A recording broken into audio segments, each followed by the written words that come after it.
আজকে আমরা যে ক্লাসটা করব সেটা হলো যে ওয়ার্ডপ্রেস ওয়ার্ডপ্রেসে কিভাবে স্পিড বাড়ানো যায়, অর্থাৎ লোডিং স্পিড কিভাবে বাড়ানো যায়। তো লোডিং স্পিড সম্পর্কে আপনারা অলরেডি জানেন যে লোডিং স্পিড একটা সাইটের জন্য কতটা গুরুত্বপূর্ণ, বিশেষ করে ইউজারের জন্য। ইউজার ধরে রাখার জন্য লোডিং স্পিড খুবই গুরুত্বপূর্ণ। আর একটা রিসার্চে পাওয়া যায় যেটা হলো যে ওয়েবসাইটের লোডিং স্পিড যদি 3 সেকেন্ডের মধ্যে না হয় তাহলে প্রায় 60% এর উপরে ভিজিটর দেখা যায় ওয়েবসাইট থেকে লিভ করে। হ্যাঁ, তো সেক্ষেত্রে ওয়েবসাইটের লোডিং স্পিড অবশ্যই ভালো রাখতে হবে। হ্যাঁ, তো লোডিং স্পিড চেক করার জন্য আমরা বিভিন্ন টুলস আছে, টুল দিয়ে চেক করতে পারি। আমরা যদি এখানে সার্চ করি যে ওয়েবসাইট স্পিড টেস্ট, তাহলে অনেক টুলস পাবো স্পিড টেস্ট করার জন্য। তার মধ্যে আপনার এই যে গুগলের নিজস্ব একটা টুলস আছে যে গুগল ডেভেলপারদের, এবং জিমেট্রিক্স আছে, পিংডন আছে, এরকম আরো বেশ কিছু সাইট আছে, সবগুলো দিয়ে আপনি টেস্ট করতে পারবেন। তো আমরা আপাতত গুগলের যে নিজস্ব টুলস, এটা হেল্প নিয়ে আমরা কাজটা করব। তো সেই ক্ষেত্রে আমরা আমাদের যে ওয়েবসাইটের লিংকটা এখানে দিয়ে দেই।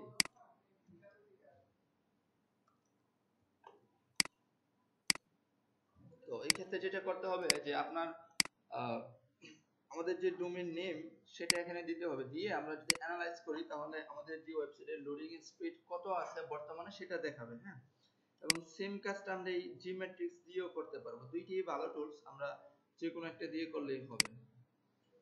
তো দেখেন এটার লোডিং স্পিড অলরেডি 100 দেখাচ্ছে, তাই না, দুইটাতেই। তো সেই ক্ষেত্রে তো এটা দিয়ে যদি কাজ করি তাহলে তো বোঝা যাবে না, তারপরে আমি কাজটা দেখাই। হ্যাঁ, তো আপনারা হয়তো আপনাদের সাইটগুলো টেস্ট করে ওইভাবে অ্যাপ্লাই করে দেখবেন কোনো ইমপ্রুভ আসে কিনা। তো এই সাইটটাতে আসলে আমাদের কিছু নাই, তো এই জন্য স্পিড হয়তো অনেক মানে যা আছে তাই দেখাচ্ছে। তো দেখা যায় যদি আমি কন্টেন্ট দিতাম এটাতে বা ইমেজ আপলোড করতাম, এক্সট্রা আরো কোড জেনারেট হতো, তাই না, তখন হয়তো লোডিং স্পিডটা একটু ডাউন হবে। তো এটাকে আমরা আবার বাড়াই নিব। হ্যাঁ, তো প্রথম অবস্থায় লোডিং স্পিড এরকমই দেখাবে। তো আপনি যখন কন্টেন্ট ইম্পোর্ট করবেন তখন হয়তো লোডিং স্পিড একটু কমবে। তো যদি কমে তখন আপনি এইভাবে বাড়াই নেবেন। তো সেই জন্য প্রথমে আমাদেরকে যেটা করতে হবে যে এখানে একটা ইনস্ট্রাকশন দেওয়া আছে যে আমাদেরকে অপটিমাইজ কম্প্রেস অল কন্টেন্ট, অর্থাৎ আমাদের যতগুলো কন্টেন্ট থাকবে আমাদের ওয়েবসাইটে সবগুলোকে কম্প্রেস করে নিতে হবে। হ্যাঁ, আর এটা আপনার সিএমএস প্ল্যাটফর্ম এবং নন সিএমএস প্ল্যাটফর্ম দুইটার জন্য এখানে আপনার কাজ করবে। আমরা দুইটাই দেখব কিভাবে সিএমএস প্ল্যাটফর্মে কাজ করা যায় এবং নন সিএমএস প্ল্যাটফর্মে কাজ করা যায়। নন সিএমএস প্ল্যাটফর্ম বলতে ওয়ার্ডপ্রেসে আমরা প্লাগইন দিয়েও কাজটা করতে পারি। তো দুইটাই আমরা দেখি, যদি এরকম হয় ক্লায়েন্টের কাজ যদি কোনো নন সিএমএস প্ল্যাটফর্মে কাজ করা থাকে, ওয়েবসাইট করা থাকে, সেক্ষেত্রে কিন্তু কাজে লাগবে। তো সেক্ষেত্রে আমাদেরকে আসতে হবে সি প্যানেলে। হ্যাঁ, সি প্যানেল থেকে আসতে হবে সফটওয়্যারে। সফটওয়্যার থেকে আপনার এই যে অপটিমাইজ ওয়েবসাইট আছে, এটাতে আপনি ক্লিক করবেন, অথবা এখানে যদি সার্চ করেন তাহলে কিন্তু আপনি পাবেন। হ্যাঁ, তো সেই ক্ষেত্রে আমরা আসি এখানে নিচে না,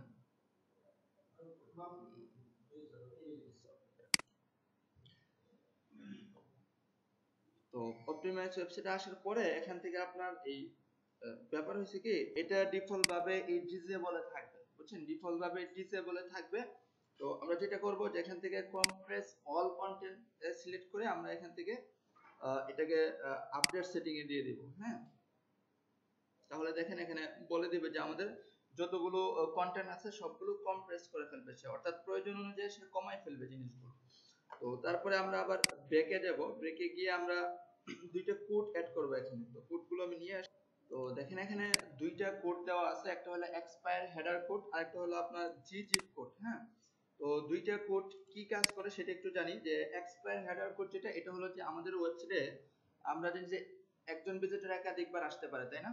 তো সেই ক্ষেত্রে দেখা যায় একজন ভিজিটর যখন একবার আসবে আমাদের ওয়েবসাইটে, আসার পরে হয়তো 2-4 দিন পরে, এক সপ্তাহ পরে সে কিন্তু আমাদের ওয়েবসাইটে রিটার্ন আবার আসতে পারে। তো এই এক্সপায়ার হেডার কোড যেটা করবে যে সে যখন সেকেন্ড টাইম আসবে আমাদের ওয়েবসাইটে তখন আমাদের এই ওয়েবসাইটের যে লোডিং স্পিড সেটা সে অনেক দ্রুত লোড নেবে কুকিজের কারণে। হ্যাঁ, তো এই কোডটা আপনার এই কাজটাই করবে যে সেকেন্ড টাইম যে ভিজিটর গুলো আসবে তাদেরকে আপনার অনেক দ্রুত তাদের কাছে সেটটা লুট হবে। তো এটা আমাদেরকে আমাদের ওয়েবসাইটে ইনপুট করতে হবে। তো আমরা এটা কপি করে নিই এখান থেকে। কপি করার পরে আমাদেরকে আসতে হবে সি প্যানেলের যে public.html ওইটাতে আসতে হবে, ফাইল ম্যানেজারে যেতে হবে আমাদেরকে।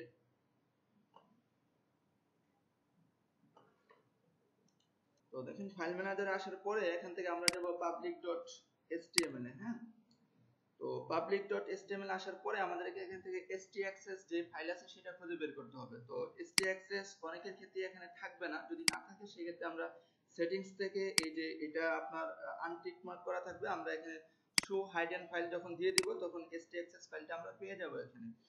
তো এটাকে আমরা এডিট করে নিব। এডিট করার আগে আমি ডাউনলোড করে নেই, যদি কোনো কারণে কোডটা ইনপুট না হয় ঠিকভাবে তখন আমি আবার এটা আপলোড করে দিলেই হয়ে যাবে। হ্যাঁ, তো এটা আমরা এডিট করে নিব। এডিট করার জন্য রাইট বাটনে ক্লিক করে এডিট, তারপর এখান থেকে এডিটে ক্লিক করলে আমরা কোড ইনপুট করার অপশন পাবো এখানে। তো দেখেন অলরেডি কোডগুলো এখানে ইনপুট করা আছে, অনেকগুলো কোড।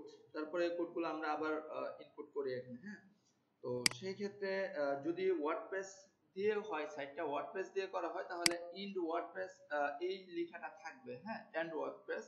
আর যদি ওয়ার্ডপ্রেস দিয়ে করা না হয় সেক্ষেত্রে আপনার ইফ মডুল এই লেখাটা থাকবে। তো যদি ওয়ার্ডপ্রেস দিয়ে করা হয় তাহলে সেক্ষেত্রে ইন এন্ড ওয়ার্ডপ্রেস এই লেখাটা পাবো। এটার পরে আমরা দুইটা এন্টার দিব। হ্যাঁ, এটার পরে দুইটা এন্টার দিব। আর যদি এন্ড ওয়ার্ডপ্রেস না থাকে সেক্ষেত্রে ইফ মডুল এর পরে আমরা দুইটা এন্টার দিব। ঠিক আছে, তো আমি যেহেতু ওয়ার্ডপ্রেস এন্ড ওয়ার্ডপ্রেস লেখা আছে, আমি এটার পরে দুইটা এন্টার দিলাম, দিয়ে আমি এই এক্সপায়ার যে হেডার কোড এটা আমি এখানে বসিয়ে দেই। হ্যাঁ, তো এটা এখানে পেস্ট করে দিলাম, পেস্ট করে সেভ ইন চেঞ্জ করে দিব আমরা। তারপর আমাদেরকে যেটা করতে হবে সেটা হলো যে gzip কোড একটা কোড আছে, এই কোডটাও আমাদেরকে সি প্যানেলে যে htaccess ফাইল আছে এখানে রাখতে হবে। তো এই gzip কোড যেটা করবে সেটা হলো যে আমাদের ওয়েবসাইটে অনেক সময় অনেক ধরনের সিএস বা জাভাস্ক্রিপ্ট কোড জেনারেট হবে। তো এই কোডগুলোকে সে যেটা করবে কম্প্রেস করে ফেলবে এই gzip কোড, তাহলে যার ফলে যেটা হবে যে আমাদের ওয়েবসাইটের লোডিং স্পিড বেড়ে যাবে। হ্যাঁ, তো এটাও আমাদেরকে এখানে ইনপুট করে দিতে হবে। তো এটা আমরা এই এন্ড ওয়ার্ডপ্রেস এর নিচে দুইটা এন্টার দিয়ে আমরা এখানে পেস্ট করে দিব, পেস্ট করে সেভ এন্ড চেঞ্জ দিয়ে দিব। তো ঠিক এতটুকু কাজ করার পরে আমরা আবার এখানে আমাদের যে ওয়েবসাইট এটাকে অ্যানালাইজ করব, অ্যানালাইজ করলে হয়তো আমরা একটা রেজাল্ট দেখতে পাবো এখানে। হ্যাঁ, তো সেক্ষেত্রে এটা তো রেজাল্ট কিছু দেখাবে না, কারণ এটা তো যা ছিল তাই, তাই না? তো বুঝছেন, তো সেক্ষেত্রে আমরা এইভাবে কিন্তু আমাদের ওই htaccess ফাইলে কোডগুলো ইনপুট করে আমাদের ওয়েবসাইটের স্পিড বাড়িয়ে নিতে পারি। তো এটা হলো সিএমএস নন সিএমএস দুইটা প্ল্যাটফর্মের জন্য এভাবে কাজ করবে। যদি আমাদের এই কোডগুলো ইনপুট করতে না চাই বা অন্যভাবে আরো সহজে করতে চাই তাহলে আমরা বিভিন্ন প্লাগইন ইউজ করে কাজটা করতে পারি। তো সেই জন্য আমাদেরকে আমাদের যে ওয়ার্ডপ্রেস সাইট আছে সেটার WP অ্যাডমিনে আসতে হবে। হ্যাঁ, তো WP অ্যাডমিনে আসার পরে আমরা প্লাগইন অপশন থেকে প্লাগইন গুলো ইনস্টল করে নেই। তো প্লাগইন দুইটার নাম এখানে দেওয়া আছে, একটা হলো speed up optimise CSS delivery, আর একটা হলো আপনার জাভাস্ক্রিপ্ট অপটিমাইজার। তো আমরা এই দুইটা প্লাগইন ইনস্টল করে নিতে পারি এখান থেকে। তো এই দুইটা প্লাগইন ছাড়াও আপনার আরো অনেক প্লাগইন পাবেন, সেগুলো দিয়েও কাজ করা যায়। যেরকম আমরা W3 টোটাল কেসের কথা বলতে পারি, তো সেই প্লাগইন গুলো দিয়েও আমরা কিন্তু করতে পারি। তো ডিপেন্ড করবে আসলে আপনি কোন প্লাগইন ইউজ করবেন বা কোনটা আপনি সবচেয়ে কমফোর্টেবল ফিল করেন ইউজ করার জন্য। তো দেখতে পারেন যে কোনটা ভালো কাজ করে। অনেক ক্ষেত্রে প্লাগইন ইনস্টল দিলে আবার বিপরীতও হয়, দেখা যায় আপনার মানে স্পিড কমেও যায়। তো সেক্ষেত্রে ডিপেন্ড করে আপনি যেটা দিয়ে ভালো পারফর্ম করে সেটা ইনস্টল করে নিতে পারেন। তো সেক্ষেত্রে দেখেন এই স্পিড আপ অপটিমাইজ সেলস ডেলিভারির ক্ষেত্রে আসার পরে আমরা এই প্লাগইনটা ইনস্টল করে নিব। হ্যাঁ, তো যদি আমরা এখান থেকে প্রথমে এই কোডগুলো ইনপুট করি আমাদের ওয়েবসাইটে, তখন আমরা এই স্পিড বাড়ানোর জন্য W3 টোটাল কেসটা ইউজ করব না। কারণ কি এই W3 টোটাল কেসের অনেকগুলো কাজ অলরেডি আমরা এই বিভিন্ন এই দুইটা কোড ইনপুট করার মাধ্যমে করে ফেলছি। হ্যাঁ, তো সেই ক্ষেত্রে যেটা হবে যে যে কোডগুলো ওভার রাইটিং হয়ে যাবে। হ্যাঁ, তো একটা কাজে একাধিকবার হয়ে যাবে, তো এটা আবার দেখা যায় আবার একটা কনফ্লিক্ট করে ফেলবে। হ্যাঁ, তো সেক্ষেত্রে আমরা যদি W3 টোটালকেস ইউজ করি তাহলে সেক্ষেত্রে আমরা এই কোডগুলো ইনপুট করব না, শুধু আপনার এই প্লাগইনটা দিয়েই আমরা আপনার কম্প্রেস করে নিব আমাদের এই প্রয়োজনীয় জিনিসগুলো। আর যদি আমরা এটা ইউজ না করি সেক্ষেত্রে আমরা হয়তো আগে এই কোডগুলো ইনপুট করে নিতে পারি আমাদের ইয়ের জন্য। তো সেক্ষেত্রে যদি আমরা প্লাগইন দিয়ে করতে চাই সেক্ষেত্রে আমরা এই প্লাগইন গুলো ইনস্টল করে নিতে পারি। যেমন এই প্লাগইনটা এটাকে জাস্ট অ্যাক্টিভ করলে হবে, তারপর সে তার মতো করে কাজ করে নেবে। এবং পাশাপাশি জাভাস্ক্রিপ্ট অপটিমাইজার এই দুইটা প্লাগইন আমরা ইনস্টল করে নিতে পারি। অথবা যদি আমরা গুগলিং করে আরো হয়তো অনেক প্লাগইন এর নাম পাবো যেগুলো দিয়েও সেম কাজটা করা যায়। হ্যাঁ, তো সেক্ষেত্রে আমরা এখান থেকে দেখি কোন প্লাগইনটা এখানে আসতেছে না, এই প্লাগইনটা ইনস্টল করব। হ্যাঁ, জাভাস্ক্রিপ্ট অপটিমাইজার। তো আমরা যা শুধু অ্যাক্টিভেট করে নিলেই কিন্তু আমাদের কাজটা হয়ে যাবে। হ্যাঁ, তো আমরা এই দুইটা প্লাগইন ইনস্টল করেও আমরা যদি রেজাল্টটা চেক করি তাহলে রেজাল্টটা ভিন্ন আসবে, আসার পসিবিলিটি আছে। যদি আপনার ওয়েবসাইট অনেক বড় হয় সেই ক্ষেত্রে হয়তো একটু ডিফারেন্ট হতে পারে। যদি অনেক ইমেজ থাকে, ইমেজগুলো সাধারণত কিন্তু এই কোড বা এই দুইটা প্লাগইন কম্প্রেস করে না। হ্যাঁ, তো সেক্ষেত্রে যেটা হয় যে যদি অনেক ইমেজ থাকে তাহলেও কিন্তু আপনার লোডিং স্পিড দেখা যাবে কোডের কারণে যতটুকু স্লো হয়েছিল সেটা কিন্তু আপ হয়ে যাবে। তো যদি অনেক ইমেজ থাকে সেক্ষেত্রে ইমেজগুলোকে আপনার কম্প্রেস করে নিতে হবে। তো ইমেজ যদি আমরা কম্প্রেস করতে চাই তাহলে, আর পাশাপাশি আপনার কিন্তু এখানে দেখাবে হ্যাঁ কোথায় কি প্রবলেম আছে, এই বিষয়গুলো কিন্তু দেখাবে এখানে। তো যেহেতু কোনো প্রবলেম নাই, কোনো কিছুই দেখাচ্ছে না আপনাদের ক্ষেত্রে, বা অন্য ওয়েবসাইট দিয়ে যদি আমরা সার্চ করি তাহলে তো দেখাবে। তো যদি ইমেজ আমরা কম্প্রেস করতে চাই তাহলে আমরা যেটা করব যে আমরা এখানে যদি সার্চ করি স্মাশ ইমেজ কম্প্রেসর, হ্যাঁ ডিরেক্ট এটা লিখেও সার্চ করতে পারি। এখানে এটা লিখে সার্চ করলেও আসে, এভাবে সার্চ না করে আপনারা ইমেজ কম্প্রেস লিখে সার্চ করলেও এখানে আসবে। হ্যাঁ, তো সেক্ষেত্রে আমি সার্চ করে নিচ্ছি এটা স্মাশ ইমেজ কম্প্রেসর। এই প্লাগইনটা ভালো, আমরা এটা ইউজ করি। তাছাড়া আরো অনেক প্লাগইন আছে সেগুলো আপনি ইউজ করতে পারেন। তো এই প্লাগইনটা ইউজ করলে যেটা হবে যে আমাদের যে ইমেজগুলো থাকবে, ইমেজগুলোর ফাইলগুলোকে সে রিডিউস করে ফেলবে। অনেক সময় দেখা যায় আমরা 100 কেবি 200 কেবি এরকম সাইজের ইমেজও আপলোড করে থাকি প্রয়োজন অনুযায়ী। তো সেই ক্ষেত্রে এই ফাইলটা যেটা করবে আমাদের ইমেজগুলোকে কম্প্রেস করে ফাইল সাইজগুলোকে কমায় ফেলবে সে। তো আমরা এটাও ইনস্টল করে নিতে পারি। আমাদের যদি ইমেজের কোনো প্রবলেম এখানে দেখায় যে ইমেজের কারণে লোডিং স্পিড বেশি মানে স্লো হচ্ছে বা কিছু ইমেজ দেখাবে, এই ইমেজগুলো আপনার প্রবলেম আছে, তো সেক্ষেত্রে আমরা কিন্তু এটা অ্যাক্টিভেট করে দেখতে পারি। হ্যাঁ, তো অ্যাক্টিভেট করলে অনেকটাই ইমপ্রুভ করে ফেলবে সে। তারপরেও যদি অনেক বড় ফাইল থাকে সেক্ষেত্রে হয়তো এটা পারবে না। তো সেক্ষেত্রে আমাদেরকে ম্যানুয়ালি ওই ইমেজগুলো ডাউনলোড করে বা ডিলিট করে আবার নতুন করে আপলোড করতে হবে ফাইল ছোট করে। হ্যাঁ, তো সেই ক্ষেত্রে কিন্তু আমরা টাইনি পিএনজি, হ্যাঁ টাইনি পিএনজি একটা সফটওয়্যার আছে,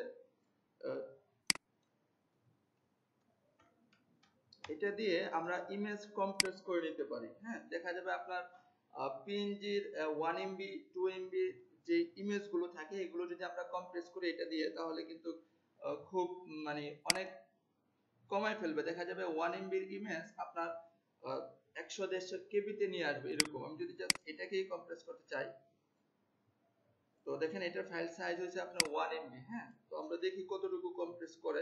ক্ষেত্রে দেখেন এখানে যে ফাইল সাইজ ছিল সেটা হলো 142 কেবির মতো, তাই না? সেটাকে সে কম্প্রেস করে দেখেন আপনার 67 কেবিতে নিয়ে আসছে। হ্যাঁ, তো এখন কিন্তু এরকম যদি আমাদের 10টা ইমেজ আপলোড করি তাহলে আমাদের ফাইল সাইজটা কিন্তু 1 MB এর উপরে হয়ে যায়, তাই না একটা পেজে। তো সেই ক্ষেত্রে কিন্তু আমরা এখান থেকে কম্প্রেস করে নিতে পারবো, এটাকে ডাউনলোড করে নিলেই কিন্তু হয়ে গেল। তো সেই ক্ষেত্রে যদি ইমেজের কোনো প্রবলেম শো করে এখানে, তাহলে আমরা এই প্লাগইনটা ইউজ করে যে স্মাশ যে ইমেজ প্লাগইনটা ইউজ করছিলাম আমরা, এই প্লাগইনটা ইউজ করে আমরা ইমেজগুলো কম্প্রেস করে নিতে পারি। তারপরেও যদি ইমেজের কোনো প্রবলেম থাকে তাহলে আমাদেরকে ওই ইমেজগুলো ডাউনলোড করে আমাদেরকে ইমেজের ফাইল সাইজটা কমিয়ে নিতে হবে। হ্যাঁ, তো ওইরকম প্রবলেম নরমালি থাকে না, কারণ যারা ইমেজগুলো আপলোড করে ইমেজগুলো কিন্তু ওই অপটিমাইজ করেই আপলোড করে। নরমালি এখন যেটা হয় যে আমরা যখন কোনো ওয়েবের জন্য ইমেজ করি, সেভ করি, তখন কিন্তু সেভ ফর ওয়েব দিয়ে সেভ করে থাকি নরমালি ফটোশপ থেকে। হ্যাঁ, তো ইমেজের প্রবলেমটা বেশি একটা থাকে না, কোডের প্রবলেমটাই বেশি থাকে, যেহেতু কোডগুলো জেনারেট হয় অটোমেটিক্যালি, সেক্ষেত্রে আমরা এটা ইউজ করে করিয়ে নিব। হ্যাঁ, তো দেখেন সেম ছোট একটা কাজ, যেটার প্রচুর কাজ আছে মার্কেট প্লেসে, আমরা 10 মিনিটে কিন্তু কাজটা করে ফেলতে পারবো খুব সহজেই। হ্যাঁ, এই কোডগুলো ইনপুট করে। তো যে আমাদেরকে একটা টিএক্সটি কোড দেওয়া হয়েছিল, যে কোডটা দিয়ে ভেরিফাই করতে বলা হয়েছিল, তো কোডটা আমাদেরকে কোথায় ভেরিফাই করতে হবে? ডিএনএস একটা আছে, ডিএনএস জোন এডিটর, এটা নেম চিপে জোন এডিটর নামে আছে। হ্যাঁ, আর অন্যগুলাতে অ্যাডভান্স ডিএনএস এরকম টাইপের কথাবার্তায় থাকবে। তো এটা দেখতে হবে কোন আপনার এই যে হোস্টিং এ এক এক ধরনের নাম থাকতে পারে, তো এটাকে অ্যাড করতে হবে টিএক্সটি কোডটা, এটা আগে ছিল না, এখন অ্যাড করা লাগে। হ্যাঁ, তো সেই ক্ষেত্রে আপনাদের এখানে আসার পরে এখানে এরকম অপশন পাবেন একটা। হ্যাঁ, যদি না পান সেক্ষেত্রে আপনারা এখানে সার্চ করে নেবেন আপনাদের ডোমেইন নাম দিয়ে, তাহলেও পাবেন। যদি পান এটা পান ডিরেক্টলি, যদি না পান তাহলে পুরো ডোমেইন নামটা দিয়ে এখানে সার্চ করবেন, তাইলেও পাবেন। হ্যাঁ, তো পাওয়ার পরে যেটা করবেন, এই ম্যানেজ অপশনে আসবেন। হ্যাঁ, ম্যানেজ অপশনে আসার পরে এখান থেকে এই যে টিএক্সটি কোড, এটাতে ক্লিক করবেন। ক্লিক করার পরে এই যে এই এডিট অপশন আছে, এডিট অপশনে আসবেন। এডিট অপশনে আসার পরে গুগল যে ভেরিফিকেশন কোডটা আমাদেরকে দিয়েছিল, এই কোডটা আমরা এখানে ইনপুট করে দেব, জাস্ট কপি করে। বুঝতে পারছেন? ইনপুট করে আমরা এখানে সেভ রেকর্ড দিয়ে দিব। আমাদেরটা অলরেডি দেওয়া আছে, এই জন্য আমারটা কিন্তু এখানে মানে নতুন কিছু দেখাচ্ছে না। আপনারা যখন দিবেন এরকম আসবে, সেভ রেকর্ড আমরা দিয়ে দিব কোডটা। আপনারা দেখেন এই জায়গাটা কিন্তু ব্ল্যাঙ্ক থাকবে, খালি থাকবে। হ্যাঁ, টিএক্সটিটা, তখন এই কোডটা এখানে দিয়ে দিব, দিয়ে যদি আমরা ভেরিফাই করি, ভেরিফাই হয়ে যাবে। তখন এরকম এই যে ডোমেইন নেম প্রোভাইডার, এই অপশনটা চলে আসবে, ভেরিফাইড অপশন। যখন এই domain name provider verified option verified হয়ে যাবে, তখন আমাদেরকে যেটা করতে হবে, যে আমাদেরকে আসতে হবে হলো এই সেটিংস থেকে HTML ট্যাগ। হ্যাঁ, এই HTML ট্যাগে আসতে হবে। আসার পরে এখান থেকে এই কোডটা নিতে হবে আমাদেরকে। এখন আমাদেরকে সার্চ কনসোল ভেরিফাই করতে হবে। তো এটা করার জন্য এটা দুই ভাবে করতে পারি আমরা। এটা করতে পারি হলো যে আমরা চলে আসবো হলো আমাদের যে ওয়ার্ডপ্রেস ড্যাশবোর্ড, সেখানে চলে আসবো আমরা। হ্যাঁ, ওয়ার্ডপ্রেস ড্যাশবোর্ডে আসার পরে আমাদের যদি ইউজড প্লাগইনটা ইনস্টল করা থাকে, সেক্ষেত্রে আমরা ইউজ দিয়েও করতে পারি, অথবা ডিরেক্ট আমাদের এই কোডটা ইনপুট করেও করতে পারি। তো দুইটাই আমি দেখাচ্ছি, দুইভাবেই করতে পারবেন। তো যদি ইউজড দিয়ে করেন, সেক্ষেত্রে যেটা করতে হবে, এই ইউজড এর জেনারেল থেকে চলে আসবো আমরা ওয়েবমাস্টার টুলস। হ্যাঁ, এই ওয়েবমাস্টার টুলসে এসে আমাদেরকে আসতে হবে ওয়েবমাস্টার টুলস। এখানে আসার পরে আমাদেরকে যেটা করতে হবে, এখানে যে কোডটা আমাদেরকে দিছে, যদি আমরা ইউজড দিয়ে ভেরিফাই করি, তাহলে এখান থেকে দেখেন এই যে কন্টেন্টের ভিতরে যে কোডটা আছে ডাবল কোটেশনের মধ্যে, হ্যাঁ, এই কোডটা শুধু নিতে হবে আমাদেরকে, অথবা আমরা পুরোটাই নিতে পারি, এখানে পেস্ট করে বাকিটা আমরা ডিলিট করে দিব। এই যে দেখেন এই যে ইয়াটা আছে, বাকিটা আমরা ডিলিট করে দিব, শুধু কোডটাই রাখবো আমরা এখানে। বুঝতে পারছেন? যদি ইউজড দিয়ে আমরা ভেরিফাই করি, তাহলে এখান থেকে এই যে কোটেশনের ভিতরে যে কোডটা আছে, এই কোডটাই আমরা কপি করব। হ্যাঁ, কপি করে আমরা এখানে দিব, দিয়ে সেভ এন্ড চেঞ্জ দিয়ে দিব। তো সেভ এন্ড চেঞ্জ দিয়ে আমরা যখন ভেরিফাই করব, ভেরিফাই হয়ে যাবে। আর আরেকটা মেথড হলো, আমরা যদি এভাবে না করে আমরা যদি অন্যভাবে করতে চাই, সেটা হলো যে এই অ্যাপিয়ারেন্স থেকে থিম। হ্যাঁ, এখানে একটা জিনিস দেখেন যে বলেই দিয়েছে আমাদেরকে যে copy the meta tag below, and বলতেছে যে আপনার এই যে হেড যে সেকশন আছে, হেড সেকশনের আপনার হেড সেকশনের পরে এবং বডি সেকশনের আগে এই কোডটা রাখার জন্য। বুঝছেন? এটা একটু পরে নেবেন, হেড সেকশনের পরে বডি সেকশনের আগে কোনো এক জায়গায় কোডটা রাখার জন্য। তো আমরা সেটা এই অ্যাপিয়ারেন্স থেকে থিমে আসতে পারি, থিম এডিটর, এখান থেকে header.php একটা ফাইল আছে। হ্যাঁ, এই header.php এই ফাইলটাতে আসতে হবে আমাদেরকে।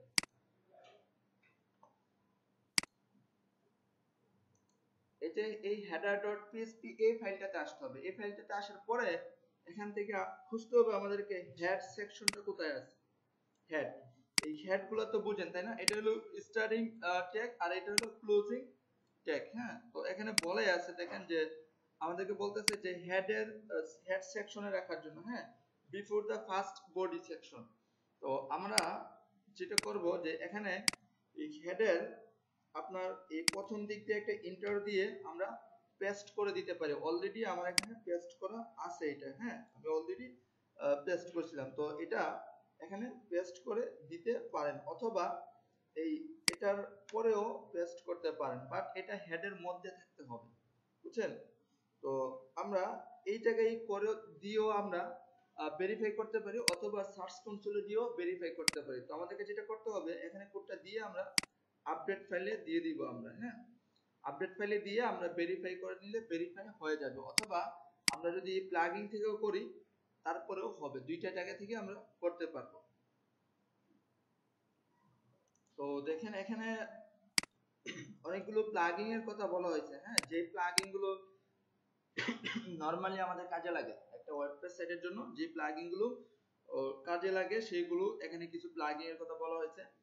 বাট এই প্লাগইন গুলো যে কাজে লাগবে আপনার এরকম না, এর বাইরেও অনেক প্লাগইন লাগতে পারে, সবার হয়তো সব প্লাগইন লাগে না। তারপর কমন কিছু প্লাগইন এর কথা এখানে বলা হয়েছে, যেমন ইউজড এসইও, আমরা যারা এসইও নিয়ে কাজ করব আমাদের লাগবেই, তাই না? তো ইউজড এসইও এটা ইয়ে করতে পারেন, এটা দিয়ে আমরা সেটিং করে নিতে পারি আমাদের ওয়েবসাইটটা। তারপর অনেক ক্ষেত্রে আমরা আমাদের ওয়েবসাইটে নতুন ইউজার রাখতে চাই, একাধিক ইউজার। তো ইউজার রাখার ক্ষেত্রে আমরা কিন্তু যদি এখানে দেখি যে ডিফল্ট ভাবে একটা ইউজার থাকে এখানে, হ্যাঁ, তো আমরা এখান থেকে নতুন ইউজার ক্রিয়েট করতে পারি। এটা আমি গত ক্লাসে দেখাইছিলাম, তাই না, কিভাবে নতুন ইউজার ক্রিয়েট করা যায়। হ্যাঁ, যদি এরকম হতে পারে যে আমি চাচ্ছি যে আমার সময় নেই, আমি একজন এসইও এক্সপার্ট হায়ার করে এখন আমার কাজগুলো করাই নিব। তো সেই ক্ষেত্রে তো আমি আমার যে ড্যাশবোর্ডের যে যে ওয়ার্ডপ্রেসের যে পাসওয়ার্ড সেটা দিয়ে দিব না তাকে। সেটা যদি দিয়ে দেই তাহলে তো সে আমাকে আমার সাইটে নিয়ে নিতে পারবে। তো সেক্ষেত্রে আমি একজন নতুন ইউজার এড করব, ইউজার এড করে এখান থেকে রুলস তাকে দিয়ে দিব আমি, সে কি হিসাবে কাজ করবে। যদি আমি এখান থেকে অ্যাডমিনিস্ট্রেটর বানাই দেই তাহলে সে আমার সমতুল্য পাওয়ার পাবে এখানে। তাহলে যেটা হবে যে সে চাইলে আমাকে রিমুভ করে দিতে পারবে। তো আমরা যেটা করব যে এখানে একটা ইউজার নেম দিব, তো ইউজার নেম দিলাম SUBD, একটা ইমেল দিয়ে দিব। এই ক্ষেত্রে এই ইমেলটা আমরা আমাদের একটা ইমেলই দিব, আমরা যে যাকে আমরা অ্যাড করব তার ইমেল দিব না, আমাদের ইমেলই দিব। সেই ক্ষেত্রে আমাদের একটু অ্যাডভান্টেজ থাকবে যদি সে আমাদের সাথে দুই নম্বরই করতে চায়, হ্যাঁ। এবং ফার্স্ট নেম লাস্ট নেম একটা দিয়ে দিব আমরা আপাতত, কারণ এই ইউজারটা আমরা পরে আবার ডিলিট করে দিব আমরা কাজ শেষ হয়ে গেলে। এবং এখান থেকে একটা পাসওয়ার্ড জেনারেট করব, পাসওয়ার্ড জেনারেট করে এখান থেকে আমরা রুল দিয়ে দিব, সে কি এসইও এডিটর হিসেবে কাজ করবে নাকি ম্যানেজার হিসেবে কাজ করবে নাকি কন্ট্রিবিউটর হিসেবে কাজ করবে। তো যদি কন্ট্রিবিউটর হিসেবে কাজ করে তাহলে এসইও এডিটর হিসেবে সে যতটুকু অ্যাক্সেস করার প্রয়োজন ততটুকু হয়তো অ্যাক্সেস করতে পারবে না।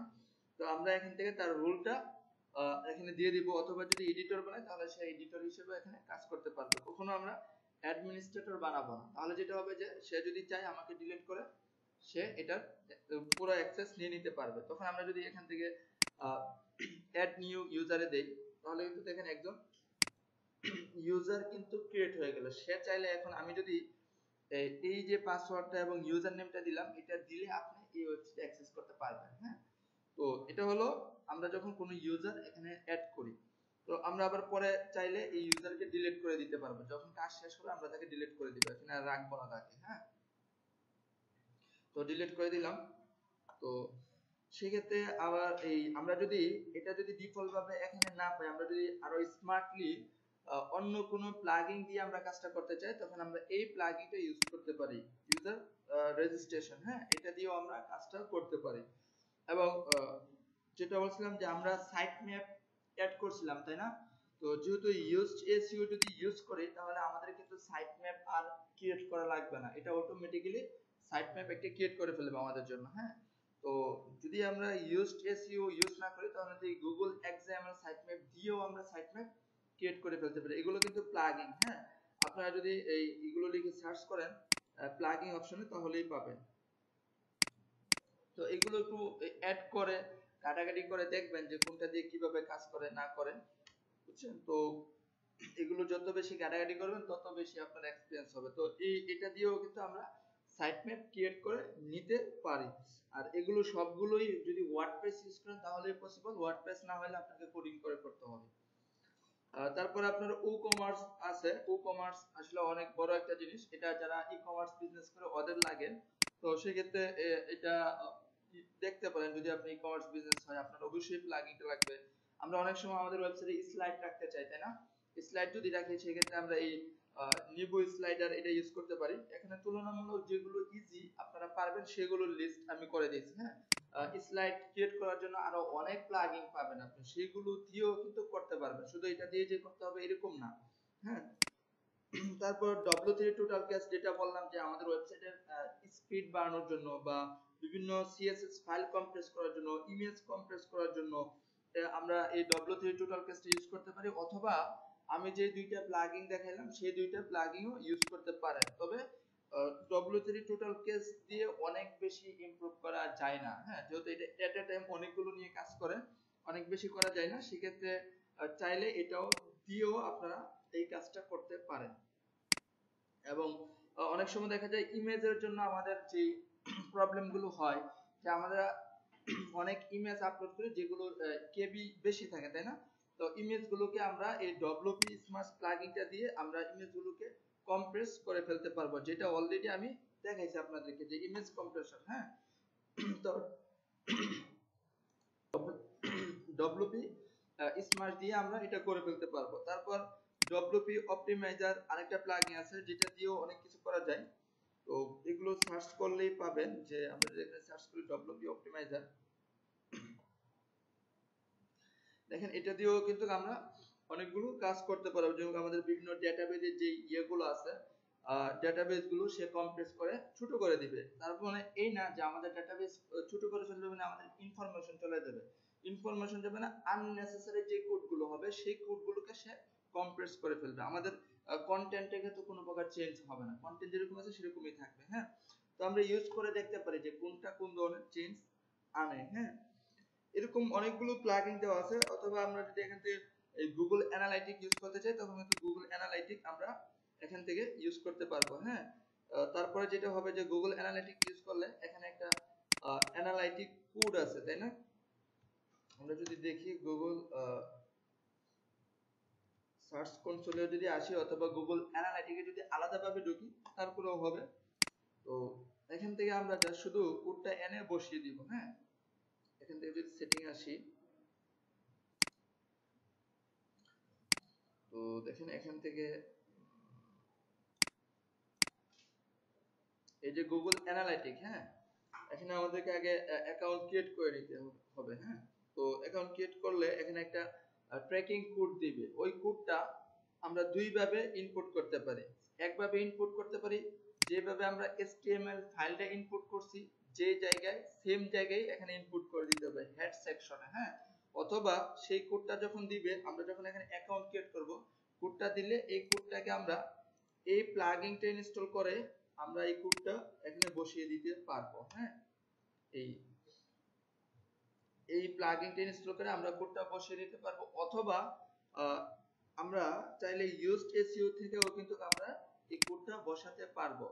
তবে এখানে যদি আমরা ইউজড এসইও থেকে এখানে কোডটা বসাই, এই যে সার্চ কনসোল, হ্যাঁ, তো এখান থেকে যদি ভেরিফাই করে নেই, তাহলে যেটা হবে যে আমাদেরকে ইনফরমেশন গুলো গুগল অ্যানালাইটিকে গিয়েই দেখতে হবে। হ্যাঁ, আর যদি আমরা এই প্লাগইনটা ইউজ করি এখান থেকে, তাহলে যেটা হবে যে কিছু ইনফরমেশন, হয়তো গুরুত্বপূর্ণ ইনফরমেশন আমরা এই ড্যাশবোর্ড থেকেই নিয়ে নিতে পারবো, যেটা আমাদেরকে এই প্লাগইনটা দিবে।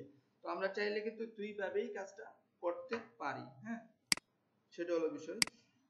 তারপরে আরো কিছু প্লাগইন আছে, যেরকম আপনার যদি অ্যাডভান্স সিকিউরিটির প্রয়োজন হয় ওয়েবসাইটে, তখন এই ওয়ার্ডপ্রেস সিকিউরিটি এটা ইউজ করতে পারেন। এগুলো আপনারা ইনস্টল করে করে দেখবেন যে কিভাবে কি কাজ করে। আসলে সবগুলো তো দেখানো পসিবল না। হ্যাঁ, আর ওয়ার্ডপ্রেস এই বিষয়গুলো মনে করেন যে আমাদের এসইওর কোর্সে আপনার ইনক্লুডও না, তারপরে দেখা যাচ্ছে যদি সাইট নিয়ে কাজ করেন সেগুলো কাজে লাগবে। তারপর রিডাইরেকশন, তাই না? আমাদের অনেক সময় যে বুক এন্ড লিংক হয় বা বিভিন্ন লিংক ক্রিয়েট হয়, সেগুলো আমরা রিডাইরেক্ট করা লাগে, তাই না?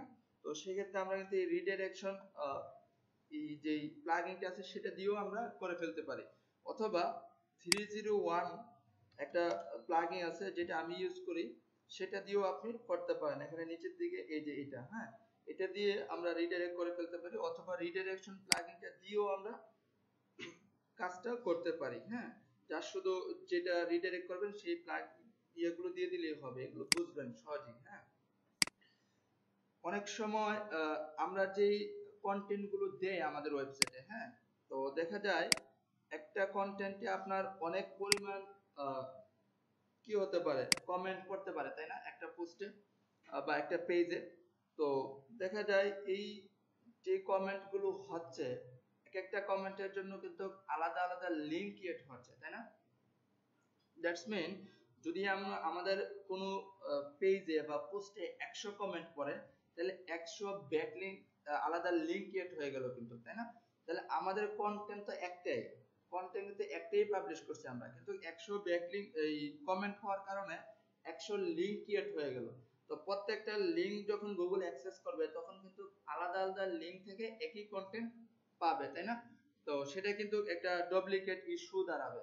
তো সেক্ষেত্রে আমরা কিন্তু এই কমেন্ট গুলা যদি ডিসেবল করে দিতে চাই, তাহলে কিন্তু আমরা এখান থেকে কমেন্ট গুলো ডিসেবল করে দিতে পারবো এই প্লাগইন এর মাধ্যমে। হ্যাঁ, আমরা যদি চাই যে না কমেন্ট এত যাই ঝামেলা দরকার নাই, আমরা এটাকে ডিসেবল করে দিতে চাই, তাহলে আমরা এই প্লাগইনটা ইউজ করে কমেন্ট সেকশন গুলো ডিসেবল করে দিতে পারবো আমরা। হ্যাঁ, তো এগুলো ইউজ করে দেখবেন, যদি ভালো না লাগে আবার আনইনস্টল করে দিবেন, তো সমস্যা কিছু নেই। এটা দেখবেন, দিয়ে দেখবেন যে কি ধরনের চেঞ্জ আছে, কি ধরনের কাজ হচ্ছে, ভালো না লাগবে না ডিলিট করে দিবেন, রিস্কের কিছু নাই। ঠিক আছে, জাস্ট লাইক অ্যাপস এর মতো। অ্যাপস আমরা কি করি, একটা অ্যাপস নামাই, দেখি যদি ভালো ঠিকঠাক মতো আমার রিকোয়ারমেন্ট ফুলফিল না করে আবার আনইনস্টল করে দিই, এগুলো সেম জিনিস।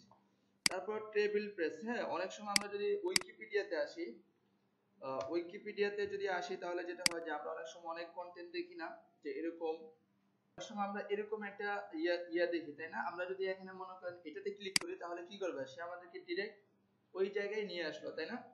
দেখেন আমরা কিন্তু অন্য কোনো পেজে গেলাম না, এই পেজেই আমাকে কি করলো, এই যে যেই জায়গাতে আপনার এই কন্টেন্ট আছে সেখানে আমাকে নিয়ে গেল, তাই না? আমি যদি এখানে ক্লিক করি তাহলে যেটা হবে যে আমাকে ওই জায়গায় বরাবর নিয়ে আসলো, তাই না? তো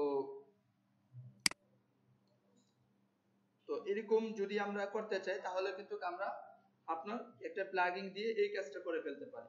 তো এটা যদি আমি কোড দিয়ে করতাম তাহলে কিন্তু যারা কোডিং এর কাজ জানেন তারা বুঝবেন যে এই কাজটা করতে কতগুলো কোড জেনারেট করা লাগে। হ্যাঁ, তো এই কাজটা কিন্তু আমরা খুব সহজেই করতে পারবো। আপনার এই ডব্লিউপি কন্টেন্ট প্লাস একটা প্লাগইন আছে, সেটা দিয়ে কিন্তু আমরা এই কাজটা করে ফেলতে পারি। হ্যাঁ, তো দেখা যাবে এই ডব্লিউপি কন্টেন্ট প্লাস যদি আমরা ইনস্টল করে দেই এখান থেকে, এই যে টেবিল অফ কন্টেন্ট প্লাস, হ্যাঁ, এই প্লাগইনটা, অথবা চাইলে এখান থেকে ডিরেক্টলি ওয়ার্ডপ্রেসে গিয়েও ডাউনলোড করে নিয়ে নিতে পারেন এখান থেকে, অথবা এখান থেকেও সার্চ করলে পাবেন, একটু খুঁজে নিতে হবে আর কি কোথায় আছে, বুঝছেন? তো এই প্লাগইনটা আমরা নিব, এটা যদি নেই তাহলে যেটা হবে যে এই যে টেবিলটা না, এই টেবিলটা অটোমেটিক্যালি সে ক্রিয়েট করে ফেলবে, আমাদেরকে জাস্ট ডিরেকশনটা দিয়ে দিতে হবে ঠিক কোন জায়গায় আমরা চাই। আমরা হয়তো এখান থেকে দিয়ে দিব আফটার ফার্স্ট হেডিং, আমরা সেটিংস থেকে এটা সিলেক্ট করে দেব, তাহলে যেটা হবে যে আমি যখন কোনো হেডিং ইউজ করব এই হেডিং এর পর পর আমার এইটা চলে আসবে, তাহলে যেটা হবে যে আমি কোন কোন হেডিং গুলো ইম্পর্টেন্ট কথাবার্তা গুলো এখানে ইউজ করছি এগুলো যদি সবগুলো এখানে একটা লিস্ট করে সে দেখাবে, এবং সাথে সাথে যদি এটাতে ক্লিক করে দেন, আমি এখন আমার থেকে বেশ গুরুত্বপূর্ণ স্ক্রলিং কম্প্রেশন, আমি যদি এটাতে ক্লিক করি তাহলে ডিরেক্ট আমি স্ক্রলিং কম্প্রেশনে চলে আসবো, এটা ইউজারের জন্য অনেক ফ্রেন্ডলি হয়। হ্যাঁ, তো সেক্ষেত্রে কিন্তু আমরা এই প্লাগইনটা ইউজ করে এই কাজটা করে ফেলতে পারবো। অনেক সময় আমরা যদি অ্যাফিলিয়েট মার্কেটিং করি তাহলে আমাদের যেটা প্রয়োজন হয় যে কম্পারিজন চার্ট বানানোর জন্য আমাদের প্লাগইন প্রয়োজন হয়। তো কম্পারিজন যদি আমরা করতে চাই, তাহলে আমি যদি কোনো আমাদের এরকম কম্পারিজন টেবিল প্রয়োজন হয় অ্যাফিলিয়েট যখন করি আমরা। হ্যাঁ, বিভিন্ন প্রোডাক্ট নিয়ে কম্পারিজন করতে হয় আমাদেরকে, টপ 10 প্রোডাক্ট নিয়ে কম্পারিজন হতে পারে, বা টপ 3 বা টপ 5 নিয়ে হতে পারে, তুলনা করা, এরকম একটার সাথে একটা তুলনা করা আর কি, বুঝছেন, যে এটার সাথে এটা ফিচারস এর কতটুকু ডিফারেন্স আছে বা এটা কতটুকু এরকম। তো এই কম্পারিজন যেই যখন আমরা টেবিলটা ক্রিয়েট করি এটা আমরা ক্রিয়েট করতে পারি এই টেবিল প্রেস প্লাগইন এর মাধ্যমে। হ্যাঁ, এটা দিয়ে আমরা খুব সহজেই এই কম্পারিজন টেবিলটা ক্রিয়েট করে ফেলতে পারি এরকম ভাবে। হ্যাঁ, বিভিন্ন ফিচারস দিয়ে বিভিন্ন ভাবে। তো সেই ক্ষেত্রে এই প্লাগইনটা আমাদের প্রয়োজন হবে এই কম্পারিজন টেবিলটা ক্রিয়েট করতে। তারপরে আমরা যখন কোনো ওয়েবসাইটে আসি, হ্যাঁ, ওয়েবসাইটে আসার পরে আমরা ওয়েবসাইটে একটা কন্টাক্ট আস পেজ দেখতে পাই, তাই না? আমরা দেখি না যে এই ফর্মের মাধ্যমে কন্টাক্ট করা হয়, তাই না? তো সেটা ক্রিয়েট করার জন্য এই প্লাগইনটা আমাদের লাগবে। হ্যাঁ, তো এটা ওয়ার্ডপ্রেসে অনেক সহজেই করা যায়, আর তেমন কোনো প্রবলেম হয় না। আমরা জাস্ট যেটা করতে হবে আমাদেরকে এই প্লাগইনটা ইনস্টল করে তারপর এখান থেকে আসতে হবে কন্টাক্ট আস, কন্টাক্ট ফ্রম 7। হ্যাঁ, এখান থেকে জাস্ট এই কোডটা নেবেন, কোডটা নিয়ে এই পেজে আসবেন। আমাদের এরকম কন্টাক্ট আস পেজ থাকে। হ্যাঁ, বিভিন্ন সময় আমাদের এই কন্টাক্ট আস পেজ গুলো ক্রিয়েট করতে হয়। তো এখানে কন্টাক্ট ফর্ম দেয় নাই, যদি আরেকটা দেখি যে এরকম সময় আমরা এরকম কন্টাক্ট ফর্ম দেখতে পারি, তাই না, যেখান থেকে আমাদের সাথে যোগাযোগ করতে পারি। তো এরকম কন্টাক্ট ফর্ম ক্রিয়েট করার জন্য জাস্ট আমাদেরকে এই কন্টাক্ট ফর্ম 7 যে প্লাগইনটা আছে সেটা ইনস্টল করে জাস্ট শুধু এই যে কোড আছে শর্ট কোড, এই কোডটা আমরা কপি করব, আর যে পেজটা আমরা কন্টাক্ট পেজ হিসেবে ইউজ করব সেই পেজটাকে আমরা জাস্ট ওই পেজে এটা কোডটা দিয়ে দিলে এরকম কন্টাক্ট পেজ ক্রিয়েট হয়ে যাবে, বুঝছেন? তো এটা একটা বিষয়। আরেকটা বিষয় হলো যে ডিঅ্যাক্টিভেট করে দিলে কিন্তু হবে না। দেখেন আবার কিন্তু আগের অবস্থায় চলে গেল। হ্যাঁ, তো শুধু এটা যদি অ্যাক্টিভেট করে দেই তাহলে আমি এটা ইউজ করতে পারবো। তো হ্যাঁ, কোডটা জাস্ট এখানে বসিয়ে দেবেন। এখন যেটা করতে হবে, ধরেন আমি এই পেজটাকে কন্টাক্ট কন্টাক্ট পেজ বানাতে চাচ্ছি। হ্যাঁ, তো সেক্ষেত্রে আমি এটা শুধু কোডটাই না বসাই দিতে হবে। এই যে এই কোডটা আমি এখানে বসাই দিলাম কোডটা। হ্যাঁ, জাস্ট এখানে বলে দিলাম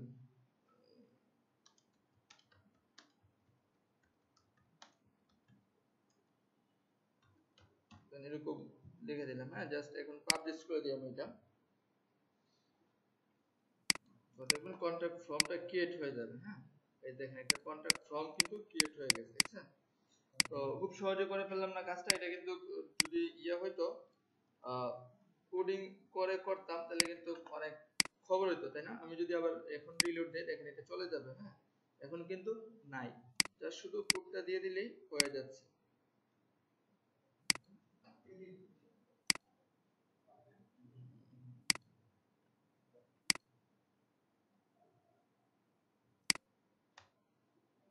আপডেট করে নিই এখান থেকে। তো দেখেন কন্টাক্ট ফর্মটা চলে আসলো। এভাবে কিন্তু বিভিন্ন প্লাগইন ইউজ করে বিভিন্ন ভাবে আমরা আমাদের ওয়েবসাইটটাকে আমাদের একদম মন মতো করে সাজিয়ে নিতে পারি, বুঝছেন? তো এটা হলো এই বিষয়। আরো কিছু বিষয় আছে যেগুলো নিয়ে কথা বলি, যে আমাদের মেনু বার সাজানোর প্রয়োজন হতে পারে, তাই না? তো মেনু বার যদি আমরা সাজাতে চাই তাহলে আমাদেরকে যেটা করতে হবে অ্যাপিয়ারেন্স থেকে মেনু বারে আসতে হবে। হ্যাঁ, আমরা তো অনেকেই কাজগুলো পারি। হ্যাঁ, যারা ওয়েবসাইট নিয়ে কাজ করি, তো যারা পারেন না তাদের জন্য, হ্যাঁ, একটা ওয়েবসাইট নরমালি দুইটা মেনু বার থাকে। একটা হলো ফুটার মেনু বার আর একটা হলো হেডার মেনু বার। হ্যাঁ, তো মেনু বারটা আমাদেরকে এখানে ক্রিয়েট করতে হবে। হেডার আমি লিখলাম হেডার মেনু। হ্যাঁ, তো হেডার মেনুতে নরমালি কি থাকে? হেডার মেনুতে নরমালি আমাদের সার্ভিস গুলো থাকে, এই টাইপের জিনিসগুলো থাকে, তাই না? আর ফুটার মেনুতে আপনার কি থাকে? আমরা যদি দেখি ফুটার মেনুতে আমাদের ওয়েবসাইটের ইনফরমেশন গুলো নরমালি থাকে, যে about us page, contact us page, Amazon affiliate disclaimer বা টার্মস এন্ড সার্ভিস, এই টাইপের জিনিসগুলো ফুটার মেনুতে থাকে। হ্যাঁ, আর হেডার মেনুতে থাকে হলো আপনার পেজগুলো। তো সেক্ষেত্রে আমি যদি একটা মেনু ক্রিয়েট করতে চাই তাহলে আমাকে অবশ্যই আগে ক্যাটাগরি ক্রিয়েট করে নিতে হবে। তো আমি এখান থেকে কয়েকটা ক্যাটাগরি ক্রিয়েট করে নিই। ধরেন এখানে এফএম আছে, আমি ধরেন আরেকটা নিলাম, ধরেন এসইউ। হ্যাঁ, এখানে জাস্ট ক্রিয়েট করে নেই। এসইউ হলো আমি আরেকটা নিলাম, ধরেন ইমেইল মার্কেটিং। হ্যাঁ, যতগুলো প্রয়োজন আমরা ততগুলোই নিব এখান থেকে। এটা একটা নিলাম। হ্যাঁ, আর ধরেন আরেকটা কি নেওয়া যেতে পারে, একটা নিলাম ধরেন গুগল অ্যাডওয়ার্ডস, সাপোজ আমি একটা নিয়ে নিলাম। হ্যাঁ, তো সেক্ষেত্রে আমাদেরকে এখন যেটা করতে হবে, একটু রিলোড দিয়ে নিই। তো দেখেন আমি আবার আসি মেনুতে। তো এখান থেকে হেডার মেনুটা সিলেক্ট করি, আর এখান থেকে আমি ক্যাটাগরি সিলেক্ট করছি, তাই না? আমাদের মেনুতে আমরা 4টা জিনিস রাখতে পারবো। আমরা চাইলে কোনো ইন্ডিভিজুয়াল পেজ আমাদের মেনুতে নিয়ে আসতে পারবো, অথবা কোনো পোস্ট আমরা নিয়ে আসতে পারবো, অথবা আমরা কোনো কাস্টম লিংক যদি বসাতে পারি সেটাও পারবো। আমরা যদি কোনো ক্যাটাগরি আনতে চাই সেটাও পারবো। তো নরমালি ক্যাটাগরিগুলো থেকে আমরা ক্যাটাগরিগুলো মেনুগুলো করে থাকি, হ্যাঁ। বা আপনার যদি প্রথম অবস্থায় কন্টেন্ট কম থাকে, সেক্ষেত্রে দেখা যাবে আপনি চাইবেন যে আপনার 5টা টপ 10 কন্টেন্ট আছে, এগুলোই দিতে চাচ্ছেন, এর বেশি হয়তো আপনার কন্টেন্ট আপাতত এফোর্ড করতে পারতেছেন না। তো সেই জন্য আপনি হয়তো চাইলে পেজগুলো কি মেনুতে দিয়ে দিতে পারেন। তো নরমাল যেটা আমরা ক্যাটাগরিগুলো নেই, তো দেখেন আমি যেগুলো ক্রিয়েট করলাম সেগুলো কিন্তু এখানে নাই, তাই না? তো এই যে ভিউ অলে আসি, ভিউ অলে আসলে সবগুলো আমি পাবো। তো দেখেন আমি এগুলো সিলেক্ট করে দিলাম, সিলেক্ট করে এখান থেকে প্রাইমারি মেনু দিয়ে দিলাম, দিয়ে সেভ এন্ড চেঞ্জ দিয়ে দেই। তো আমি দেখি কোনো ইয়ে আসলো কিনা, মেনু বার আসলো কিনা। তো মেনু বার আসে না এখানে, তাই না? তো মেনু বারটা নিয়ে আসতে হবে আমাদেরকে। তো আমি বলে দিই, এগুলা কিন্তু আমাদের এসইও কাজ না, এগুলো ওয়ার্ডপ্রেস ডেভেলপমেন্টের কাজ। তারপরে বেসিক জিনিসগুলো আমরা শিখি। তো থিমের, তো সেক্ষেত্রে আমরা আবার এখন যেটা করতে হবে, নতুন করে একটু রিলোড করে নেই। তো এখান থেকে আমরা এগুলো আবার একটু অ্যাড করে দিই, হ্যাঁ। অ্যাড করে আমরা এখানে অ্যাড টু মেনু দিয়ে দিলাম। অ্যাড টু মেনু দিয়ে আমরা এখন যদি সেভ করে দেই, তাহলে কিন্তু আমাদের এই মেনু বারে চলে আসবে। আমরা যদি দেখি, এই মেনু বারে চলে আসবে আমাদের এটা, হ্যাঁ। দেখেন মেনু বারে কিন্তু চলে আসলো, হ্যাঁ। তো এভাবে আমরা মেনুগুলো ক্রিয়েট করতে পারি। এটা ডিপেন্ড করবে থিমের উপরে। থিম আসলে একটা থিম যত ভাবে কাস্টমাইজ করা যায় আপনি ওইভাবে কাস্টমাইজ করতে পারবেন। ফ্রি থিম গুলো অনেক বেশি কাস্টমাইজ করা যায় না, যেটা পেইডে করা যায় এরকম ভাবে। অথবা আমরা যদি এই সাইড বারে কোনো জিনিস রাখতে চাই, সাইড বারে নিয়ে আসতে পারবো। এই যে উইজেট থেকে সাইড বারে এখন দেখতে হবে একটা থিমে কোন কোন ইনফরমেশন গুলো আছে, হ্যাঁ। তো সেক্ষেত্রে দেখেন আমি যদি এখানে অনেকগুলো ইনফরমেশন আছে সাইড বারে, আমি যদি এগুলো ডিলিট করে দেই তাহলে তো চলে যাবে। আমরা যদি ওখান দেখি অন রিসেন্ট অনেক অপশন আছে, তাই না? সাইড বারে আমরা এখান থেকে এগুলো ডিলিট করে দিলে চলে যাবে, হ্যাঁ।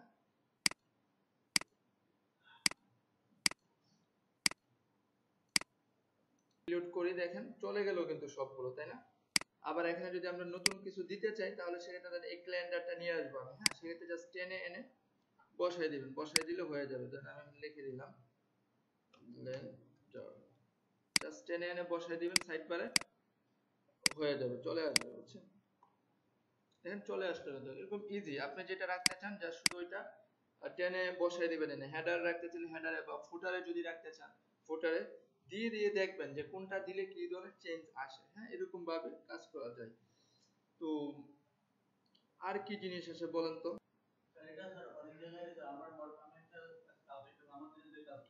আচ্ছা দেখেন, আচ্ছা দেখেন এটা এখন কোন ভার্সন ইনস্টল করা আছে সেটা আমরা কিভাবে দেখবো? যদি ওয়ার্ডপ্রেসে আসি, আমরা দেখছিলাম যে আমাদের কোন ওয়েবসাইটে ইনস্টল করা আছে সেটা কিন্তু এখানে দেওয়া আছে, তাই না? এখানে http ইনস্টল করা আছে। যদি http থাকে তাহলে কিন্তু www আসবে না। এখানে দুইটা ভার্সন দেখছেন, এটা http আর এটা হলো http www, তাই না? তো এখানে http ইনস্টল করা আছে, www ইনস্টল করা নাই। তো সেই ক্ষেত্রে www যদি আনতে চাই তাহলে এটাকে রিডাইরেক্ট করতে হবে আমাকে। আর এটার সাথে যেটা করা যেতে পারে, এটাকে সিকিউর করা যেতে পারে।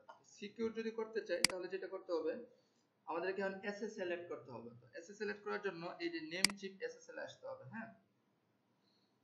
তো এখান থেকে সাইন ইন করতে হবে নেম চিপে।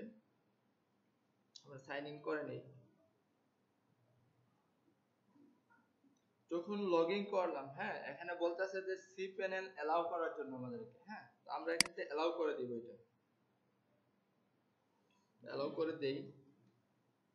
এসএসএল গুলো কিনা আছে দেখাচ্ছে, দেখেন এই ডোমেনের জন্য একটা এসএসএল কিনা আছে, তাই না? এটা দেখেন এই এসএসএল টা আমার কিনা আছে এই ডোমেনের জন্য। তো আমি এখন জাস্ট ইনস্টলে ক্লিক করব। তো ইনস্টলে ক্লিক করলাম, ক্লিক করার পরে বলতেছে ইনস্টল সার্টিফিকেট, হ্যাঁ।